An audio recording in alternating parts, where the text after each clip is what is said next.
예, 감사합니다. 오늘은 회중이 한 1000명 앉아 있는 것 같은 느낌이 옵니다. 저도 일당 100 하시는 분들이었는데 오늘 영당 선교선에 한 일당 500 하시는 분이 계셔가지고 예. 오늘은 그 에스라서 6장 1절부터 7장 10절 말씀을 가지고 에스라의 비전을 같이 우리가 말씀을 살펴보도록 하겠습니다. 먼저 6장 1절부터 12절 말씀, 반전의 역사, 제가 굵은 글씨 위주로 읽겠습니다. 다리오 왕이 조서를 내려 문서 창고 보물 정각에서 조사하게 하여 한 두루마리를 찾았으니 거기에 기록하였으되 고레스 왕 원년에 예루살렘에 있는 하나님의 성전 곧 제사 드리는 처소를 건축하되 그 경비는 다 왕실에서 내리라. 바벨론으로 옮겼던 하나님의 성전, 금, 은, 그릇들을 돌려보내어 예루살렘 성전에 가져다가 하나님의 성전 안 각기 제자리에 둘지니라 하였더라. 이제 유브라데강 건너편 총독, 동관 사람들은 하나님의 성전 공사를 막지 말고 건축하게 하라. 내가 또 조서를 내려서 왕의 재산, 거둔 세금 중에서 그 경비를 끊임없이 주어 그들로 멈추지 않게 하라. 그들이 필요로 하는 것, 제사장의 요구대로 어김없이 날마다 주어 하늘의 하나님께 향기로운 제물을 드려 왕과 왕자들이 생명을 위하여 기도하게 하라. 내가 또 명령을 내리노니 누구를 막론하고 이 명령을 변조하면 그의 집은 거름더미가 되게 하라. 나 다리오가 조서를 내렸노니 신속히 행할지어다 하였더라. 아멘. 지난주 말씀에서 스룹바벨 성전 공사가 사마리아 사람들의 방해 때문에 한 14년간 이게 스톱이 되어 있던 중에 하나님께서 학개와 스가랴 선지자를 보내셔가지고 성전을 재건하여라 라고 명령을 하셨죠. 명령입니다. 예. 그래서 이 명령에 따라서 스룹바벨은 다시 일어나서 성전 공사를 하려고 하는데 지난주에 말씀에 살펴보니까 유브라데강 건너편 총독팀들이 공사를 방해한다 이렇게 되어 있습니다. 이 총독이 아니고 총독팀입니다. 뭘까 생각해 보면 이 바사 제국이잖아요, 그죠? 여러 나라가 그 나라에 속국이 되어 있는데 그 중에 여러 연합군으로 이제 총독이 모여서 온 거예요. 뭐 합니까? 이걸 왜 공사를 하느냐? 방해를 한다라는 겁니다. 굉장히 무겁게 다가왔습니다. 이 방해는 이 성전 공사를 시작하려고 할 때 사마리아 사람들이 하던 방해하고 그 결이 같습니다. 그런데 파워가 훨씬 셉니다.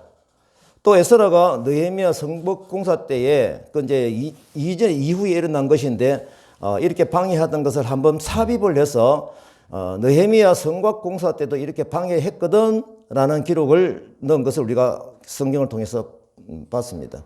그 똑같은 방해죠.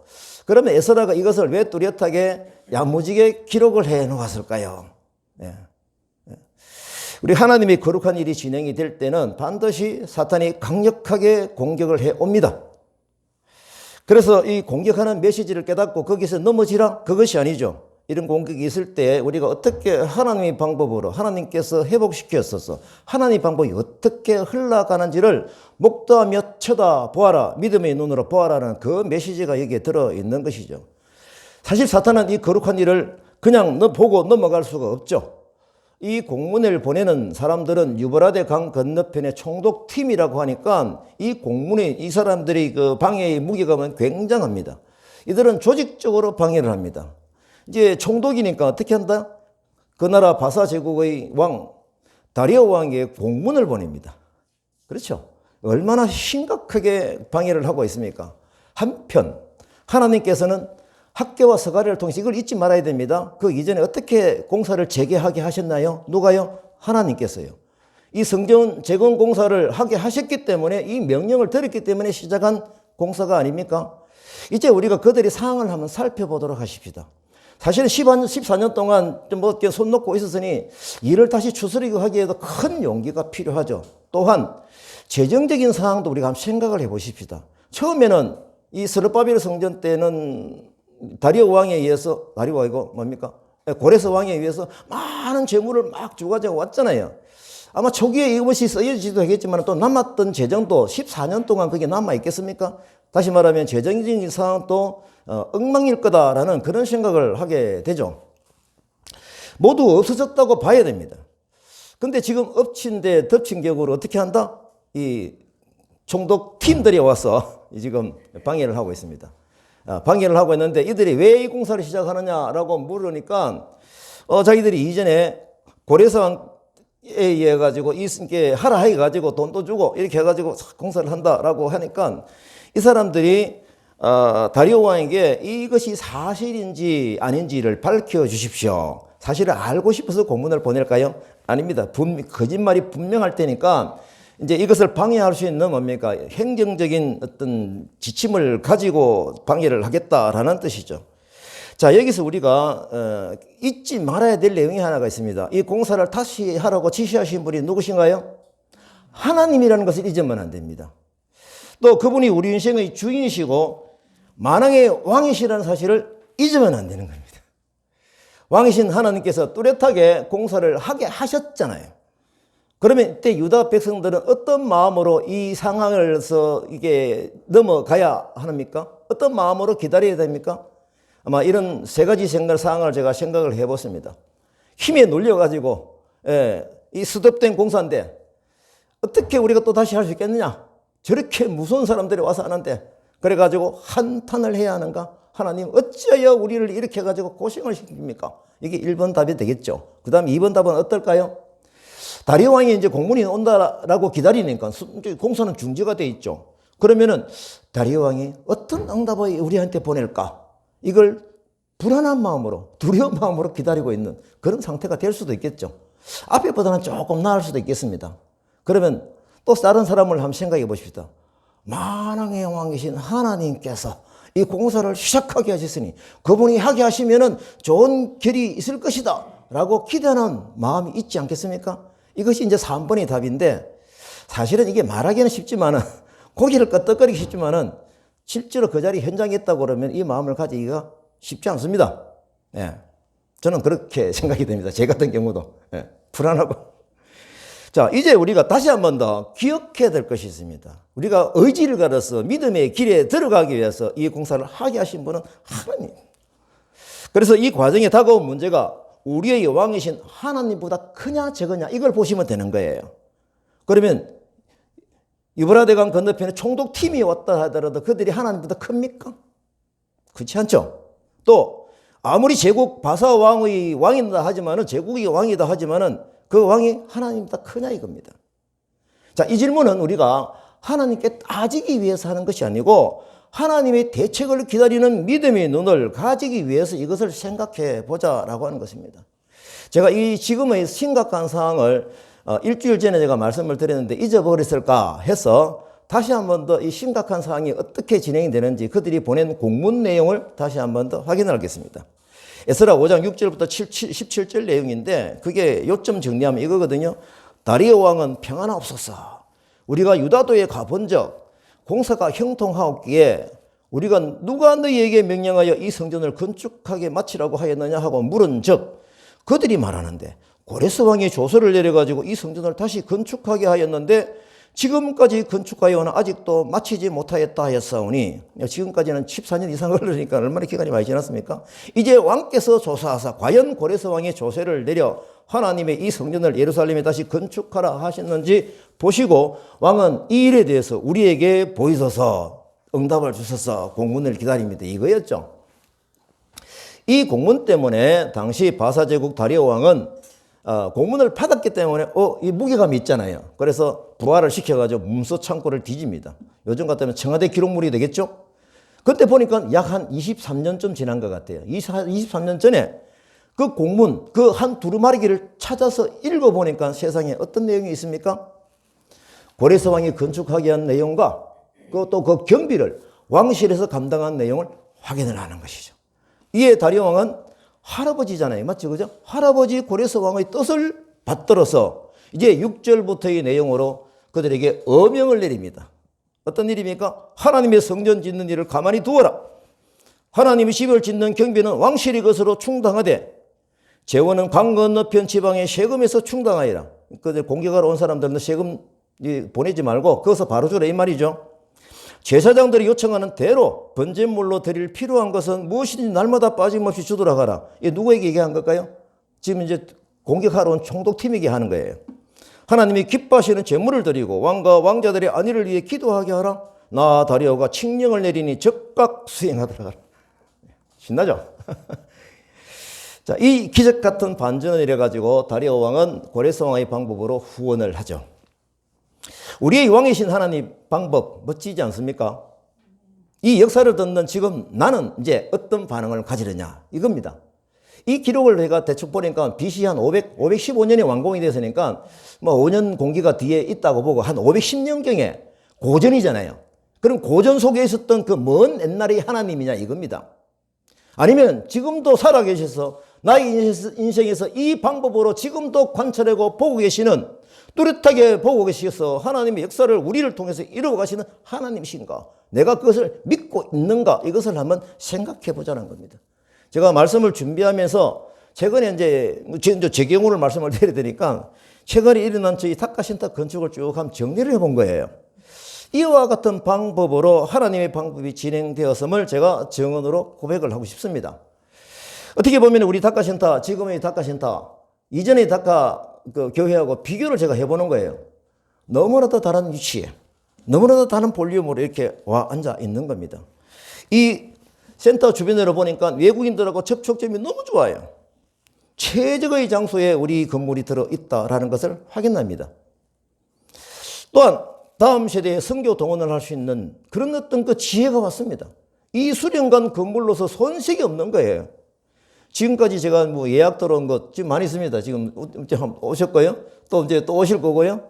또 이제 16일부터 이제 또 선교사님 일주일간 오신다고 그러고요. 미래교회에서 이제 1박 2일로 30명이 온다고 그러고요. 또 있죠. 예. 하여튼 이런 부분들이 지금 또 좀 수연교회에서 또 중국 유학생 팀이 또 온다는 말도 있습니다. 제가 이렇게 해서 쭉 시간 돌이켜 보니까 하나님께서 재정을 책임지셔서 이 하나님의 방법이 이 다카센터에도 일어났구나라는 것을 제가 알게 되는 겁니다. 자, 지금은 AD 2022년이지 않습니까? 하나님께서 이 다카센터의 건축을 위해서 학계처럼 보내신 분이 있습니다. 박경수 선교사님. 보내주신 거예요. 저는 돈이 이렇게 많이 들어갈 줄 몰랐습니다. 그런데 그걸 모르게 하셨어요. 이것도 절묘한 하나님의 방법입니다. 제가 이걸 미리 계산했더라면 돈이 너무 많이 들어가서 제가 포기했을 겁니다. 그런데 그걸 몰랐어요. 실제 우리 다카센터 교회의 그 실제 자산이 실제 자산이 얼마냐면 약 한 1억 2천 정도거든요. 근데 이 다카센터 건물이 저게 2억 5천. 인테리어 공사하는데 약 1억 정도 들더라고. 그리고 또 뭐 요즘도 뭐 에어컨 하나 또 돈 들어가고. 근데 이것이 어떻게 보면 이루어졌어요. 실제로 이 교육관은 어떻습니까? 이 또 예배당은 어떻습니까? 이것도 약 두 개 하면 약 5천 정도 돼요. 그러니까 이 다카 재산이 너무 많이 늘어났어요. 이 사용할 수 있는 자산의 한계가 많이 늘어났다는 겁니다. 그럼 이 많은 돈이 어떻게 이루어졌는가? 참 생각해 보니 놀랍습니다. 분명한 것은 하나님께서 연합하게 하시는 힘으로 이 자리를 마련해 주신 것입니다. 그래서 우리가 감당할 수 있는 만큼만 하게 하시고 그 다음에 하나님께서 그 모든 부분을 순적하게 잘 채워주신 겁니다. 또 하나 있습니다. 사실은 이게 오기 위해서는 이미 있던 다카 교회는 팔려야 되는 거예요. 팔아야 되는 거죠. 그런데 이제 팔리는 부분도 뚜렷한 하나님의 타치가 있었던 것입니다. 저게 안 팔리면은 돈의 흐름이 있어서 굉장히 심각한 상황이 되거든요. 정말 제가 여기서 좀 적절한 단어가 생각나지 않는데 시풀게 살아계신 하나님을 깨닫는 거예요. 이 부분은 서기관의 심정으로 좀 상세하게 히즈 스토리를 좀 말씀을 드릴까 합니다. 하는 조그만 사례입니다. 제가 이전에 다카교회를 팔고 이리 온다라는 결정을 하고 계약을 했죠. 그런데 이전의 방은 뭐냐면은 좀 방이 많고 또 전원주택이고 그러니까 사실 쉽게 잘 안 팔려요. 근데 저희들한테는 쉽게 안 팔려도 괜찮아. 왜냐면은 개인의 신용과 또 뭐 우리 어떻게 잘못하면 우리 뭐 또 있잖아요. 그 뭘 담보를 해서라도 돈을 빚어라도 한 달 이후에 갚아야 되는 그 뭡니까 잔금 치를 데는 문제가 없겠더라고요. 그래서 계약을 했죠. 근데 계약을 한 그 다음 날부터 국가에서 집담보대출을 조우기 시작하는 거예요. 큰일 났네. 왜 이렇지? 한 달 안에 잔금을 치러야 되는데 혹시 지금 신용으로 돈이 안 나오는 거 아니야? 저 집 빨리 팔려야 되겠는데? 이런 긴장감이 있는 그때에 뉴스는 계속적으로 8월 기억할 겁니다. 8월 15일부터 계속적으로 국가에서 막 그냥 대출을 안 뜨고 막 뉴스가 막 떴어요. 그때 제가 말씀 묵상하고 있었던 것이 뭐냐라고 하면 사사기 6장에서 8장 말씀입니다. 거기에 내용이 어떤 내용이 나오는지 아시죠? 사사기에서 기드온입니다. 기드온이 지금 하나님께서 미디안과 전쟁을 하기에 미디안 군사가 13만 2천 명이더라고요. 근데 이게 기드온이 군사를 막 모아보니까 3만 5천 명이에요. 정말 경상도 말로 택도 안 되는데, 그런데 하나님께서 이 군사를 자꾸 줄이는 거예요. 그래가지고 결국은 300명으로 싸우라는 거예요. 제가 지금 현재 사실은 재정의 힘이 없어지고 내가 할 수 있다라고 생각하는 힘이 자꾸 빠지니까 상황이 똑같은 거예요. 그러니까 저는 말씀을 묵상하면서 아멘, 아멘 하고 알겠습니다 하나님, 알겠습니다. 그런데 돈 좀 벌, 집 빨리 팔리게 해달라고. 그런 마음을 가지고 계속적으로 제가 이게 보면은 평안한 마음은 아니었습니다. 그러니까 기대를 가지고 그것밖에 방법이 없으니까요. 결국 그때에 하나님께서 300명 군사를 줄이시면서 주시는 메시지가 뭐였습니까? 기억하시죠?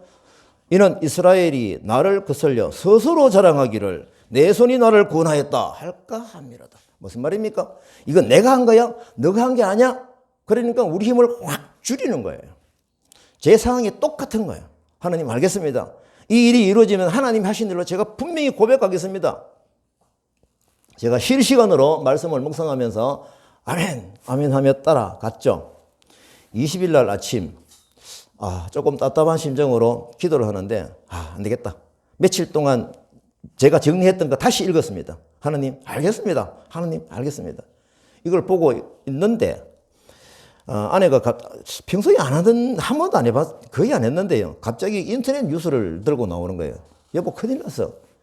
8월 20일입니다. 지금 국민은행입니까? 농협입니까? 농협, 예. 농협이 주택으로 하는 대출이 전면 금지예요. 이거는 상황 보는 것도 아니에요. 그 우리 상동 집도 그 비싼 집이 5천만 원인데 빌려 있었기 때문에 더 빌릴 수 있었거든요. 지금 2억 천 나왔어요. 2억 천. 그러니까 그렇게 많은 빌릴 수 있는 곳인데 5천만 원 쓰면 더 받을 수 있는데도 그런 생각을 그게 다 스톱이 되는 거예요. 그리고 아내도 튼튼한 교수인데 얼마나 이게 돈을 빌려내니까 은행에서 돈 안 된대요. 우리 딸도 이제 대기업에 있으니까 또 이게 안 된대요. 이게 전체적으로 다 막히는 거예요. 8월 20일 그날. 그래, 이날은 제가 여보 오늘은 내 혼자 하면 좀 그러니까 당신이 같이 묵상을 하자. 같이 앉았어요. 에스라 8장입니다. 거기를 읽는데 여러분들 아시는 대로 거기에 보면은 이제 전쟁을 하러 나가는데 에브라임 지파가 그죠? 막 태클 걸잖아요. 태클. 우리 진작 우리한테 얘기 안 하고. 그때 이 기드온이 이 에브라임을 안으면서 동력자로 삼잖아요. 이 말씀을 보다가 아내가 여보 사실은 그때 집을 임정식 장로님이라고 그분이 좀 샀으면 좋겠다라는 생각을 계속 얘기를 했었거든요. 그런데 남편 장로님은 살락하는데 아내가 이제 반대 안 되는 거예요. 그러면 90% 반대죠. 맞습니까? 50%가 아닙니다. 90% 반대예요. 우리 집은 95%입니다. 근데 아내가 여보 이 에브라임 지파가 임정식 장로님 부부가 될 것 같아. 이러는 거예요. 아멘. 무슨 뜻입니까? 저 집을 임정식 장로가 사겠다라는 거예요. 지금 아내가 반대하고 있는데 90%가 반대하고 있는데 저는 다카 앞에 있는 교회가 8년 절박함이 있어가지고 사실 전쟁을 하는 심정으로 하나님께 기도했습니다. 그런데 20일 그날입니다. 임정식 장로님이 전화가 왔어요.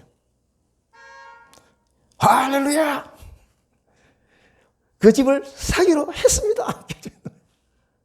아내가 동기를 내가지고 사기로 했습니다. 너무 기쁜 거예요. 왜냐하면 지금 이제 잔금을 곧 치러야 되고, 사실은 그때 국민은행이나 큰 일군 은행은 대출 안 나오지만은 새마을금고는 돈이 나왔거든요. 그럼 빨리 와. 빨리 계약서 다 넘겨줄게. 빨리 새마을금고 집어넣어가지고 대출을 받자. 왜냐하면 잔금 시간이 있다고 하니까. 조금 이따 30분 뒤에 전화가 다시 왔어요. 장로님, 어떻게 해서 이게 이루어졌는지 비하인드 스토리입니다. 가만히 있어, 내가 녹음한다. 제가 녹음 다 해놨거든요. 제가 오늘 예배 시간 하면 녹음을 틀 텐데. 그 내용 잊어서 그렇습니다. 이제 아내가 반대하는데, 이제 김순숙 지사님이 영적으로 좀 부담이 된 거예요. 진짜 자기는 시골에 살았고 전원주택이 힘든 거 알고 가격도 잘 안 올라가고 아파트에 편안함이 있는데, 그래서 하나님께 묻는 기도를 했답니다. 하나님, 만약에 자기 남편이 내 집으로 내 이름으로 등기를 하자라고 하면은 제가 하나님의 음성으로 알겠습니다. 그 마음을 살짝 기도했답니다. 뭐 깊이 기도한 것도 아니에요. 그런데 그 뒤에서 조금 있다가 자기 남편이 임재식 장로님이 전화가 왔어요. 여보, 하자, 이거 사자. 이 당신 이름으로 내가 등기할 거야. 그러니까 이 들었던 김순숙 기사님이 꼼짝 못하고 하나님의 음성으로 깨닫고 할렐루야 손을 들어버린 거예요. 그래서 계약을 그날 바로 했습니다. 이런 어떤 그 하나님의 뚜렷한 어떤 부분들이 하나였겠습니까? 그렇지 않습니다. 입체적으로 다 내려왔죠. 제가 오늘 하나만 제가 말씀을 드렸거든요. 지금 이런 부분들을 우리가 볼 때에 결국은 이 다카 센터 이런 모든 부분들이 하나님께서 적극적으로 이런 어떤 새 부대를 마련해 주셨거든요. 그래서 우리가 기쁜 마음으로 봉헌을 하는 것이죠. 6장 13절부터 22절입니다. 스룹바벨 성전 봉헌식입니다. 다리오 왕의 조서가 내림에 신속히 준행하니라. 유다 사람의 장로들이 학계 스가랴의 권면을 따랐으므로 성전 건축하는 일이 형통한지라.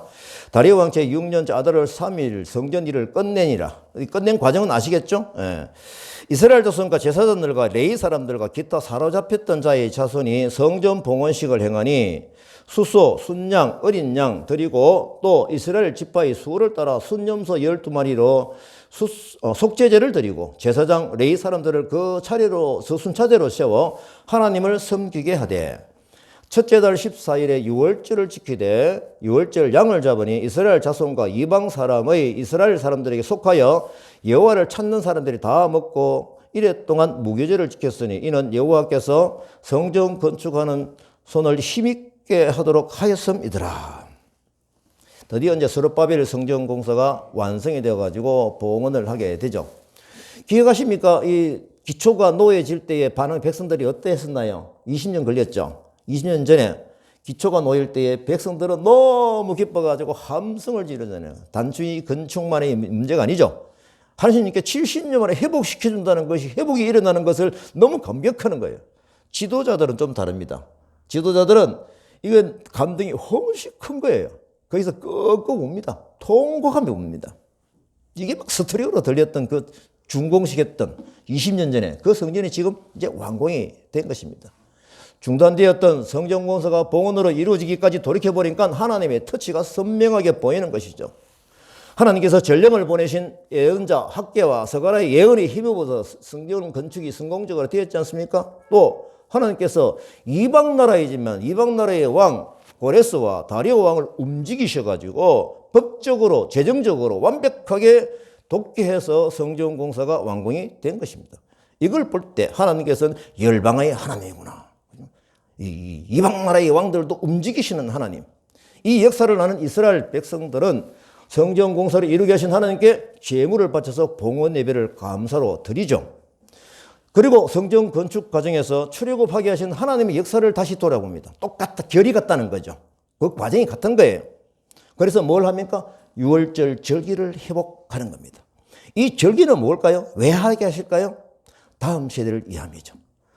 너희 조상 하나님께서 우리 때에 이 광야 시대 때 이렇게 하나님이 너희들을 보호하셨어. 그리고 스룹바벨 성전도 그렇게 그런 결에서 이렇게 완공이 된 거야 라고 하는 다음 세대를 향한 그 마음이 절기를 지키는 마음들이죠.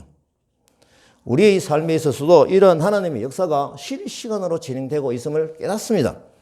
지금 이 시대에 하나님의 성전 공사는 무엇일까 한번 생각해 보십시다.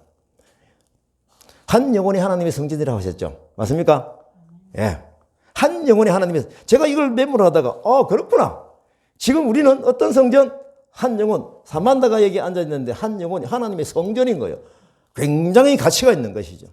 사만다에게 복음이 들어가서 예수를 믿고 구원받아서 그 기쁜 마음으로 스리랑카에 가서 복음을 전할 수 있는 사람, 얼마나 하나님의 큰 역사가 이루어질까요? 잘 따라오세요. 네, 잘 따라오세요. 한 사람이 앉아있지만은 이렇게 하나님의 큰 역사는 작은 것에서 크게 만드시는 하나님의 방법을 믿고 따라가는 것입니다. 분명히 스룹바벨 성전이 봉헌하게 하시면 세수를 세 부대에 넣으라는 하나님의 계획을 믿음으로 바라보게 하는 것이죠.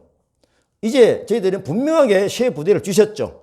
간섭을 하셔가지고 타치를 하셔가지고 스룹바벨 성전처럼 여기에 감격이 있는 것입니다. 그러면은 이 세 부대에 넣을 세술이 무엇입니까? 당연히 기대하게 되죠. 이제 그것이 중요하잖아요. 제가 기도해 봅니다. 제가 나름대로 생각한 세술이 있습니다. 타카 스리랑카 교회 개척의 방법으로 또 뭡니까? 교회가 계속 개척이 되는 겁니다. 10개의 교회 개척을 꾸며주셔서네요. 1호 개척이 스리랑카 교회 개척이 되는 거예요. 이것이 이제 어떻게 할 것이냐? 1, 2, 3 선교운동 전략이다. 제가 1월 말에 말씀을 묵상하다가 메모를 했습니다. 1, 2, 3. 한 나라 교회 개척을 두 사람이 팀이 되어가지고 세 사람씩 제자 만들기다. 그리고 3대까지다. 그러니까 2명이 팀이 되면 6명의 제자를 만드는 겁니다. 지금 스리랑카 4명이죠. 네, 4명인데 정말 제자가 돼야 되는 거예요. 네. 그리고 오늘 한 명 더 온다 하는데 기대하세요. 또 하나 있습니다. 두 번째 어떤 건가요? 전도의 접촉점이 계속 진행되는 이 토요일 날 4시 전도 팀. 이게 왕성하게 일어날 것입니다. 그리고 지금 현재 전도의 접촉점으로 하고 있는 한글 교육, 한국어 교육이죠. 그 다음에 요리 교실, 그 다음에 또 음악 교실도 하게 될 겁니다. 또 체육 행사, 이런 모든 부분을 통해서 그들을 만나서 사랑을 보여줄 수 있는 기회를 만드는 것이죠. 또 어떤 것이 있습니까? 제가 이 부분, 여기 다카 센터 건축이 되고 나서 하나님 주신 마음입니다. 이주민 선교 동원학교입니다. 다음 세대의 선교 동원이죠. 각 교회 이주민 선교를 같이 공유를 하면서 이 부분들이 운동으로 일어날 것입니다. 이런 부분을 위해서 하나님께서 사람들을 보내주시겠죠. 팀들이 옵니다. 지난번에는 예수전도단 청년들 15명이 와서 1박 2일을 하면서 그런 도전을 받고 갔습니다. 여기 오면은 그런 도전을 같이 공유를 할 것입니다. 아까 말씀드린 대로 이 신대가 막 예약이 이제 초창기인데 예약이 이루어지고 있어요. 제가 아무리 봐도 이곳이 너무 좋은 거예요. 장사 잘 될 겁니다. 돈 되는 장사가 아니고 복음 장사입니다. 제가 아까 말씀드린 대로 우리가 어떤 마음을 품고 이 일을 진행해야 될까요? 한 영혼, 한 영혼이 하나님의 성전이다. 하나님께 거룩하게 봉헌을 하자. 이런 마음입니다. 이걸 기도하면서 감당하십시다. 이것이 바로 이 다카 교회에서 다카 선교인 공동체를 통해서 하나님께서 하시고자 하는 그 뜻인 것입니다. 공동의 비전을 같이 가져가서 우리에게 주셨던 그 마음이 온 세계, 온 열방을 향해서 갈 수 있는 그런 비전이 되기를 원하는 것입니다. 자, 이제 본격적으로 시작되는 에스라의 비전을 확인을 합니다. 이게 더 중요하거든요. 에스라는 이제 하나님의 방법으로 지어진 유대 땅 성전이죠. 에스라서에 나왔잖아요. 그죠? 1장부터 6장까지 기록합니다. 이제 성전이 건축이 딱 된 거예요. 여호와의 율법을 이스라엘 백성들에게 이제는 가르치기로 결심합니다. 멋지지 않습니까? 성경 봅니다. 7장 1절부터 10절까지 말씀입니다. 저한테 물을 좀 주십시오. 이 일 후에 바사왕, 저기 물이거든요. 바사왕 아닥사스다가 왕위에 있을 때에 에스라 하는 자가 있으니 대제사장 아론의 16대 손이라. 이 에스라가 바벨론에 올라왔으니 모세의 율법에 익숙한 학자로서 왕에게 구하는 것은 다 받는 자이더니 아닥사스다 왕 제7년에 이스라엘 자손과 제사장들과 레위 사람들과 노래하는 자들과 문지기들과 르디님 사람들 중에 몇 사람이 예루살렘으로 올라올 때에 첫째 달 초하루에 바벨론에서 길을 떠났고 예루살렘에 이르니라. 이제 예루살렘 오는 거죠. 7장 10절 우리 다 같이 하십시다. 시작.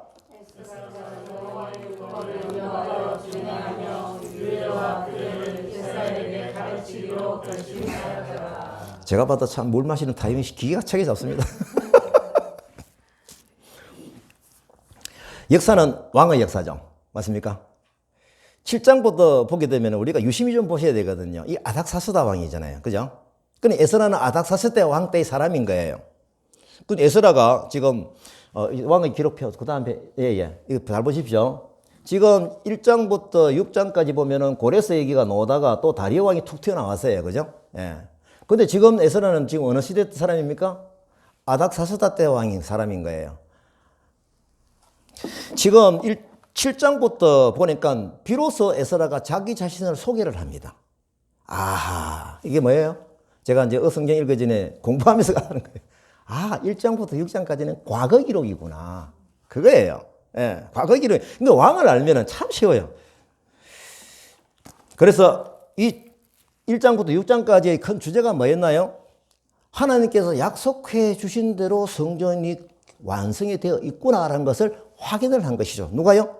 에스라가요. 저는 이 기록이 너무 고마워요. 왜냐하면 이 기록이 없으면 성경 전체도 이 기록이 뻥 비어버려요. 딱 여기만 있는 거예요. 이제 7장부터는 바사왕 5대 왕 아닥사스다 때의 현재 역사인 것입니다. 이 내용이 뭡니까? 에스라가 고국 땅에 하나님 말씀을 가르치고자 하는 비전 선포죠. 이게 핵심입니다. 이 비전은 또 제가 적용을 해보니까 다카 교회에 주신 비전이 똑같은 거예요. 맞습니까? 지금 세 부대의 내 말씀을 제가 계속 말씀드렸잖아요. 에스라가 볼 때에 자기가 이제 사실 태어났을 때 포로제에서 태어났거든요. 정체성이 너무, 우리가 왜 이러지? 근데 대제사장 계열이잖아요. 성경을 보면 볼수록 이게 너무 이상한 거예요. 그래서 집중하게 되겠죠. 살펴보니까, 내가 백성들을 보니까 자기 고향 땅의 소식을 들을 때, 자, 스토리를 한번 생각해 보십시오. 성전이 지어졌는데 예배 문화가 없는 거야. 네. 그래서 자기는 성경을 가르치기로 결심하면 가락하는데 이 스토리를 1장부터 쓰기에는 아니야. 1장부터 6장 하나님께서 성전 세 부대를 주신 것을 뚜렷하게 내가 기록하리라 해서 기록한 거예요. 이거 너무 감동이에요. 그래서 1절부터 6절까지 이제 에스라 자신을 어떻게 소개하는지 아까 봤잖아요. 읽지는 않겠습니다. 특히 뭡니까? 여기서 우리가 눈여겨보셔야 될 게 대제사장 계열인 거예요. 그리고 또 뭡니까? 제일 마지막에 왕에게 구하는 것은 다 받는 자이더라도. 여기서 뭡니까? 기분 좋게 살 수 있다 이거죠. 그죠? 왕의 관심을 받고 자기가 전혀 부족함 없이 살아가는 때가 이게 뭡니까? 포로지이지만 살고 있다라고 하는 것입니다. 7절부터 9절까지가 보니까 이제 자기가 아닥사스다 왕 제7년에 누구를 데려갑니까? 제사장들과 레위 사람들과 노래한 자들과 문지기들과 르디님 사람들 중에 이 사람들은 다 어떤 사람들일까요? 전부 다 레위 계열입니다. 레위 계열. 예배를 위한 사람들이에요. 뭘 초점을 잡는지 아시겠죠? 가서 뭘 하겠다? 예배 회복을 하겠다라고 하는 것입니다. 그래서 바벨론을 길을 떠났고 예루살렘에 이르렀다라는 겁니다. 이제 시간적으로 볼 때는 1차 서룹바벨 이어 80년 만에 2차 포로기한이 지금 에스라가 가는 겁니다. 80년 맞죠? 예, 80년. 그러니까 6장하고 7장 사이를 그냥 쑥 넘기면 안 돼요. 그게 적어도 한 60년의 시간이 거기에 들어있는 겁니다. 에스라 입장에서 상황을 정리해 봅니다. 바벨론 땅에서 태어난 에스라, 대제사장 계열, 성경을 연구하는 성경학자, 성경을 연구하다 보니 자기 백성이 다윗처럼 잘 따르며 예배를 온전하게 경배하게 드리기만 하면 잘 살 수 있는데 이것을 우리가 놓치고 있구나라는 믿음을 확신을 가지고 지도자이니까 가르치러 가기 위해서 결심을 하는 것이죠. 그래서 사마리아인의 방해도 보니까 하나님 방법으로 다 물리치고 성전을 완공하게 했잖아요.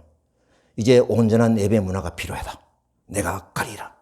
내가 여기서 따뜻하고 왕의 관심을 받고 내가 월급을 받고 잘 살고 있지만 나는 고국 땅에 가리라. 선교사죠. 자기 나라에 가지만은 선교사적인 심정으로 그가 길을 떠나게 되는 것입니다. 왜일까요? 다윗처럼 온전한 예배를 드리면 분명히 하나님의 복을 받는 백성이 될 수 있다라는 것이죠. 저는 이걸 볼 때 저는 사실 개인적으로 에스라가 성경 중에서 제일 멋있어요. 제일 좋습니다. 이 사람에 대해, 이분에 대해서는. 그러면 에스라가 주로 어떤 점을 제가 눈여겨보게 되느냐면요. 하나님이 주신 그 복이 점으로서 하는 분이 아니에요.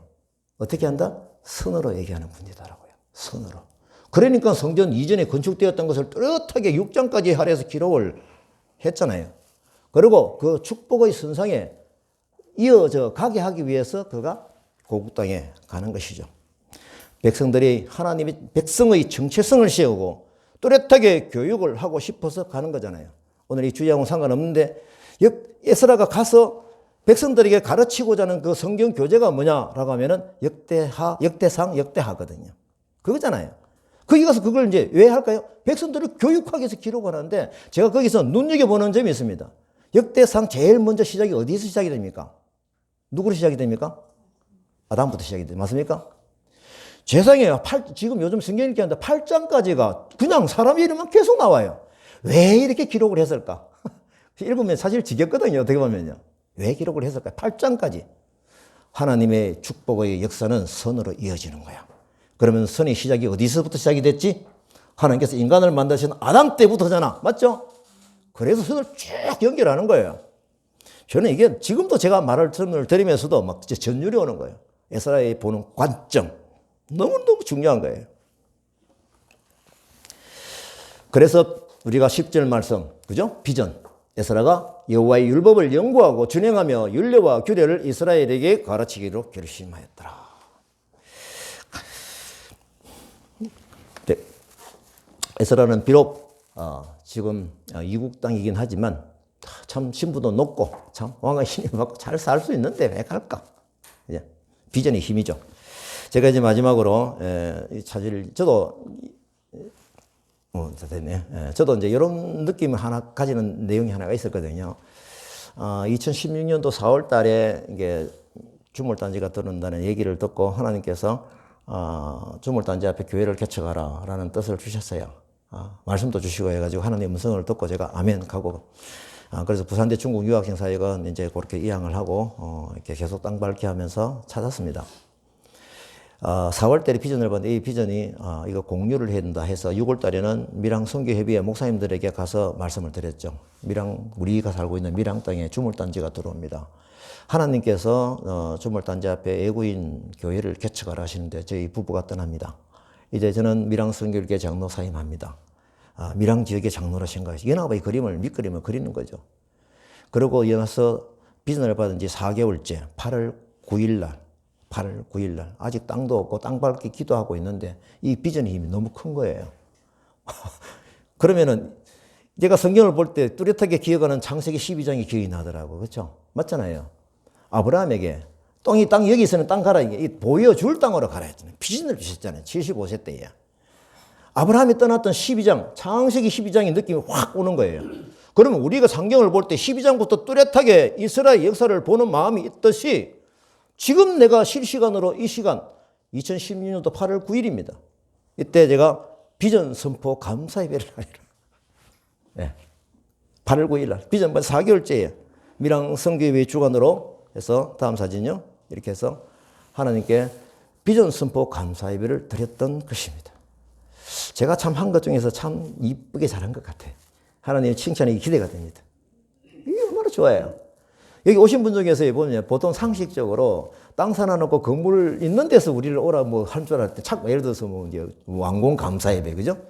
그게 뭐 땅 집도 없고 아무것도 없는 거예요. 그때 오셨던 분이 나중에 이 건물을 하는 걸 좀 보시더니 참 그때는 참 최장도 맨 땅에 헤딩하는 것 같더니 그거 이런 얘기를 하세요. 결국은 이게 하나님이 주시는 그 마음이 에스라를 통해서 흘러가는 것을 충분히 깨달아질 수가 있는 것입니다. 자, 우리가 이 에스라 시대 때에 하나님께서 특별하게 간섭을 하셔가지고 스룹바벨 성전 또 많은 방해가 있었지만 완공하게 하시고 또 뭡니까? 느헤미야 성곽 공사도 얼마나 큰 방해를 받았습니까? 그건 나중에 또 나올 겁니다. 지금은 아직 아니에요. 이 시점에서는. 그리고 다시 공사를 시작하라고 했는데 얼마나 큰 방해를 받았습니까? 이런 부분들이 공통점을 확인을 하시고 이 말씀을 통해서 역사 속에서 우리는 뭘 배워야 합니까? 지금 현재 이것이 나에게 어떻게 적용이 돼야 되지 이겁니다. 고전종에 있었던 하나님의 부분이 아니고요. 지금도 시퍼렇게 살아계시는 하나님이 그 방법으로 똑같이 우리에게, 저에게, 우리 가정에, 우리 사업체에 이루어지기를 소원하는 마음, 기도를 하는 용기가 생기고 믿음이 생길 수 있다 이겁니다. 아멘입니까? 네.